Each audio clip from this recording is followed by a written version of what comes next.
இன்னைக்கு பார்த்தீங்கன்னா, ஒரு ப்ரொஃபஷனல் சிடி பிளேயர பத்தி பார்க்க போறோம். ஓகேங்களா. ஸோ இது நார்மல் சிடி பிளேயருக்கும் இதுக்கும் என்ன டிஃபரன்ஸ்ன்னு பார்த்தீங்கன்னா, இது வந்து ஒரு professional CD player. Slot loading மெக்கானிசமோட வரும். ட்ரே வெளியில வராது. அதேமாரி பிரஷ்லெஸ் மோட்டார் இருக்கும். ஸோ பிரஷ்லெஸ் மோட்டர்ல அட்வான்டேஜ் பார்த்தோன்னா, லாங் ரன்னிங்க்கு நல்லாயிருக்கும்.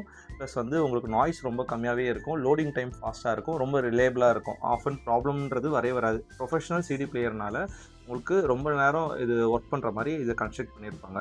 ஓகேங்களா. ஸோ இந்த சிடி பிளேயர் பார்த்தீங்கன்னா, Tascamோட CD500Bன்ற ஒரு மாடல். இது ஒரு professional grade CD player. Rack சிஸ்டமில் போடலாம். இது நீங்கள் ஆடியோ ஃபைல் கேட்டகரியில் கொண்டு போகலாம். ஏன்னா அவ்வளோ எக்ஸலண்ட்டான ஒரு கெயின் அவுட்புட் வந்து உங்களுக்கு இதில் கிடைக்கும். ஸோ இதோட அவுட்புட்ஸ்ன்னு நம்ம பார்க்க போகும்போது பார்த்தீங்கன்னா, உங்களுக்கு RCA அன்பேலன்ஸ்ட் அவுட்புட் இருக்கும். அதை பார்த்தீங்கன்னா +6 dB output extra volume race பண்ணுற மாதிரி இருக்கும். அதாவது உங்களுக்கு நார்மல் சிடி பிளேயர்லேருந்து வரதுக்கும் இதுக்கும் பார்த்தீங்கன்னா +6 dB டிஃப்ரென்ஸ் அதிகமாகவே இருக்கும்.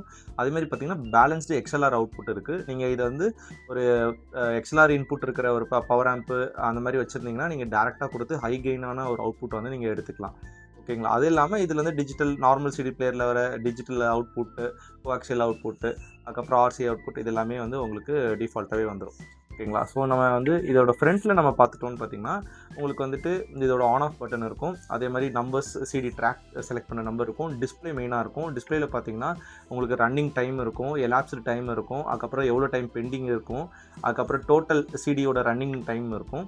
அதில் வந்து பார்த்தீங்கன்னா இதோட மெயின் அட்வான்டேஜ் பார்த்தீங்கன்னா பிச் கண்ட்ரோல் இருக்கும். பிச் கண்ட்ரோல்னால் என்னென்னா, நீங்கள் வந்து சாங்கை வந்துட்டு அதாவது சாங் ப்ளே ஆக போகும்போது சாங்கோட ஸ்பீடை வந்து லைட்டாக இன்க்ரீஸ் பண்ணலாம். இது வந்து என்னென்னா அந்த டைமுக்குள்ளே சில பேர் அந்த சாங்கை கம்ப்ளீட் பண்ணுன்ற மாதிரி ஒரு டாஸ்க் வரும். ஸோ அவங்களுக்காக உள்ளது. அதேமாதிரி சாங்கை நீங்கள் ஸ்லோவும் பண்ணலாம். ஸோ டீட்டெயிலாக சாங்கை கேட்குறதுக்கு சம்டைம்ஸ் அந்த டான்ஸ்க்காக ப்ராக்டிஸ் பண்ணுறதுக்காக அதுக்காக அது ஸ்லோவும் பண்ணிக்கலாம். வித்தவுட் அந்த குவாலிட்டியில் எந்த டிஃப்ரென்ஸுமே இருக்காது.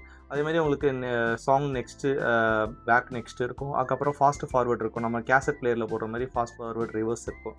ஓகேங்களா. அதேமாதிரி ஹெட்ஃபோன் ஜாக் இருக்கும் வித் வால்யூம் கண்ட்ரோலோட இருக்குது. ஓகேங்களா. ஸோ இதோட பின்னாடி போர்ஷன் நம்ம பார்க்க போகும்போது நல்ல வெயிட் இருக்குது. அரௌண்ட் 4 kg இருக்கும். ஸோ பின்னாடி பார்த்தீங்கன்னா இதான் உங்களுக்கு வந்துட்டு RCA அவுட்புட் இருக்கும். அன்பேலன்ஸ்டு RCA அவுட்புட் இருக்கும். அதுக்கப்புறம் XLR அவுட்புட் இருக்கும். பவர் கேபிள் ஸ்லாட் இருக்கும். அதுக்கப்புறம் உங்களுக்கு டிஜிட்டல் அவுட்புட்ஸ் இருக்கும். ஓகேங்களா. இதுதான் அதோட பேக் சைடு வியூ. ஓகேங்களா. ஓகே. ஸோ இதோட டெக்னிக்கல் ஸ்பெசிஃபிகேஷன்ஸ் நம்ம பார்க்க போகும்போது பார்த்தீங்கன்னா, இதோட நாய்ஸ் ரொம்பவே கம்மி. அதாவது THD பார்த்தீங்கன்னா உங்களுக்கு வந்து 0.005 தான் இருக்கும். சிக்னல் டு நாய்ஸ் ரேஷியோன்னு பார்க்கும்போது 95 dBயில் இருக்குது. அதேமாதிரி ஃப்ரீக்வன்சி ரெஸ்பான்ஸ்னு பார்க்கும்போது 20 to 20,000 ஹெர்ட்ஸில் உங்களுக்கு வந்து இது இருக்கும். ஓகேங்களா. ஸோ அதேமாதிரி மெயினோட அட்வான்டேஜ் பார்த்தீங்கன்னா, உங்களுக்கு அந்த ட்ரேயோட எஜெக்ஷன் அந்த மாதிரி பெல்ட் அந்த இஷ்யூஸ்லாம் இருக்காது. உங்களுக்கு வந்து ஸ்லாட் லோடிங் மெக்கானிசம் இருக்கனால. ஓகேங்களா. அதே மாதிரி இதில் சிடி பார்த்தீங்கன்னா உங்களுக்கு MP3 அண்ட் வேவ் ஃபார்மேட் இருக்கும். ரெசல்யூஷன் பார்க்கும்போது 48 kHzல 16 பிட்டில் வந்து நீங்கள் ப்ளே பண்ணிக்கலாம். ரொம்ப ஒரு எக்ஸலண்ட்டான ஒரு அவுட்புட் இருக்கும். நான் இதில் நல்லா டெஸ்ட் பண்ணி பார்த்தேன். நல்ல கெயின் அவுட்புட் இருக்குது. ஒரு ப்ரொஃபஷனல் கிரேடில் இருக்குது. ஸோ வேணுன்றவங்க ரீச் பண்ணுங்கள். ப்ராடக்ட்டை மிஸ் பண்ணிடாதீங்க. ஓகேங்களா. ஸோ இதோட ப்ரைஸ்ன்னு பார்க்க போகும்போது உங்களுக்கு 16,500 வருது. ஓகேங்களா. Tascam 500B CD player. ஓகேங்களா. டெமோனாலும் ரெக்வஸ்ட் பண்ணுங்கள், நான் சென்ட் பண்ணுறேன். மீண்டும் அடுத்த வீடியோவில் பார்க்கலாம். நன்றி, வணக்கம்.